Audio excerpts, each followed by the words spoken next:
직원 양석입니다. 네, 1초. 네. 지금부터 피해자 변호인 김경훈 변호사께서 기자분들께 사건 경위 및 간단한 법률적인 말씀을 하시겠습니다. 예, 안녕하십니까. 광주 집단 폭행 사건 피해자 변호인 변호사 김경은 인사드립니다. 먼저 사건의 경위를 말씀드리도록 하겠습니다.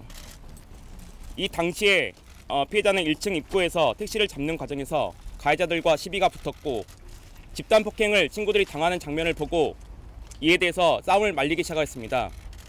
이에 가해자들은 너도 죽자 하면서 소리치며 피해자를 양쪽 팔을 잡고 한거불능 상태에 빠지게 만들었습니다.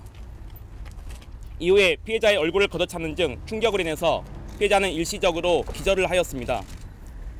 그러나 가해자들은 기절한 상태에서 계속적으로 폭행을 가하였고 피해자의 후드티를 머리에 씌운 후에 앞을 볼 수 없는 상태에서 계속적으로 집단적인 폭행을 하였습니다. 피해자는 가해자들의 이와 같은 집단 폭행으로 인하여 자신이 죽을 수도 있다는 공포감을 느꼈습니다. 이에 3, 4차례에 걸쳐서 살려주세요. 제발 살려주세요. 제가 무슨 일인데 이러는 건가요? 살려주세요라고 말했지만 가해자들은 너는 오늘 죽어. 너는 오늘 죽는 날이여. 이렇게 말하며 수차례 피해자를 폭행을 하였으며 더 나아가 특히 눈을 후벼 파갔고 살려달라는 말을 계속함에도 불구하고 나뭇가지를 이용하여 피해자의 눈을 찌르고 돌로 머리를 찍어내리려 하였습니다.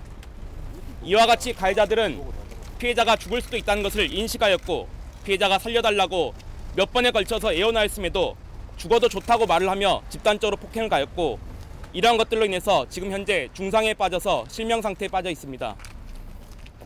관련 판례에서는 살인죄에 대해서 자기 행위로 인해서 피해자가 사망할 수도 있다는 것을 애견하고 인식하는 것만으로 족하며 확정적 고의가 아닌 미필적 고의로도 충분히 살인의 고의는 인정된다고 할 것입니다.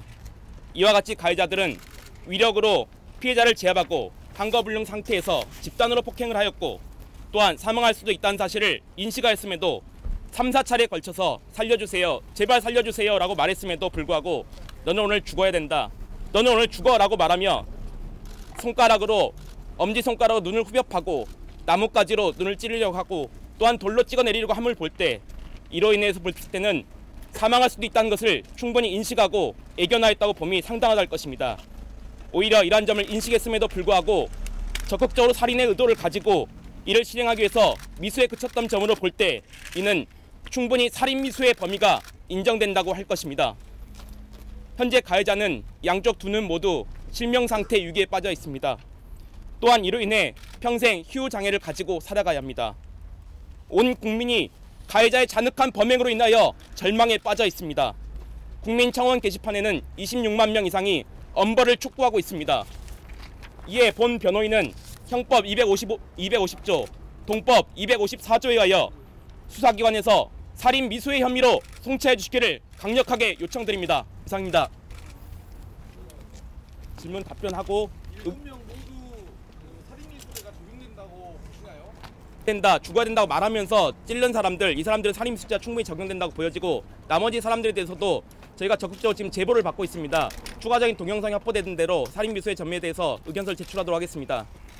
그러면은 변호사님은 몇 명이나 죽어도 죽어라 이렇게 말하는 사람이 2명이나 됐다고 지금 피해자 쪽으로 보고 있나요? 피해자 측에서는 지금 2~3명 정도가 되는 걸로 보고 있습니다. 죽어야 한다고 말한 거에 대한 어떤 증거가 있나요? 그 피해자의 일관적인 지금 진술이 있습니다. 지금 의식이 회복되었고 경찰 수사기관에 진술하였고 또한 변호인에게도 진술하였는데 죽어야 한다, 너는 오늘 죽는 날이여 이런 말들을 2~3차례에 걸쳐서 하였다는 것이 피해자 일관된 진술입니다. 아까 나뭇가지 했다라고 표현했는데 나뭇가지로 찌른 겁니까? 아니면 손가락으로만 찌른 겁니까? 피해자의 진술에 의하면 먼저 손가락으로 눈을 이렇게 후벼 팠고 그 다음에 살려주세요 말했음에도 나뭇가지를 가지고 뾰족한 걸로 눈을 찔렀다고 합니다. 그래서 이러한 점들은 살인에 죽을 수도 있다는 걸 충분히 인식했다고 보여지고 살인의 미필적 고의로 보여집니다. 기존의 혐의한 차이가 크지 않은 걸로 알고 있는데 살인 미수를 적용을 해야 된다고 보시는 구체적인 이유가 있을까요? 일단은 단순히 이게 상해나 단순히 폭행이 아니라 상대방이 죽을 수도 있었고 상대방이 그에 대해 인식을 했음에도 불구하고 살인의 고의를 가지고 이거에 대해서 범행을 했다면 이건 살인 미수로 보여져야 합니다. 살인 미수의 살인죄에 있어서는 사형, 무기 또는 5년 이상의 징역입니다. 또한 이거의 미수죄도 무기 20년 이상의 징역 그리고 5년 이상의 징역은 2분의 1로 감경되더라도 7년 이상 20년 이하의 징역이 처함으로써 상당히 더 가중처벌할 여지가 많기 때문에 살인 미수를 반드시 적용해야 된다고 보여집니다. 질 계획이신가요? 앞으로 피해자의 진술 그리고 재판 과정 그리고 수사기관의 진술 모든 과정에서 조력을 할 것이며 추가적으로 지금 제보를 받고 있습니다. 추가적인 동영상 제보가 만들어진 대로 추가 고소를 할 예정입니다. 지금 그동안의 경찰 수사에 대해서는 좀 불만이나 그런 점들이 일단은 그 국민들의 눈높이에 봤을 때는 그 당시에 물론 경찰에서 매뉴얼대로 했다고 보여지지만 이 당시에 국민의 눈높이 봤을 때 충분한 조력을 받지 못했다고 보여지는 게 상당히 보여집니다. 그리고 추후에 공격력도 강화를 해서 이에 대해서는 이런 잔혹한 범죄에 대해서는 강력하게 처벌할 수 있도록 경찰의 공권력을 조금 더 강화하는 방향으로 국민의 동의를 얻어서 법 개정이 필요하다고 보여집니다.